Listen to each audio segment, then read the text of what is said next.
Mengawali berita pertama, pemirsa, puluhan massa mendatangi gedung Kejaksaan Tinggi Sumatera Selatan untuk menyuarakan aspirasi terkait adanya indikasi dugaan KKN pada proses penerimaan peserta didik baru di sekolah-sekolah yang ada di Kota Palembang.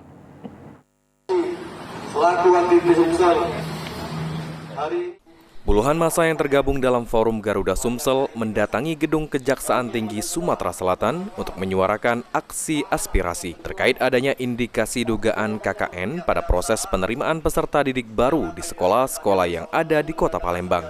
Dalam menyuarakan aspirasinya, massa mendesak Kejaksaan Tinggi Sumatera Selatan untuk segera melakukan monitoring evaluasi terkait adanya indikasi jual beli bangku yang dilakukan oleh koordinator PPDB, yang diduga telah menerima fee sebesar 12 juta rupiah untuk memasukkan siswa di SMA negeri. Aspirasi massa diterima langsung oleh Kepala Penerangan Hukum Kejati Sumsel, Vani Yulia Ekasari, mengatakan agar laporan tersebut dimasukkan di PTSP Kejati Sumatera Selatan agar segera ditindaklanjuti. Kemudian terkait aspirasinya mengenai PPDB ini mungkin lampu yang baru ya.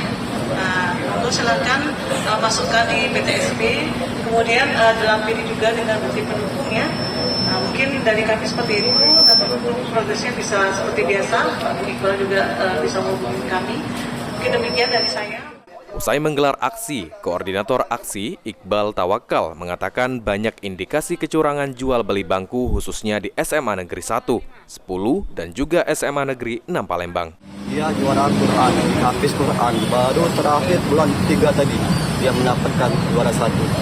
Tapi di sini pas pengumuman nama ada, tapi waktu dinas pendidikan namanya hilang.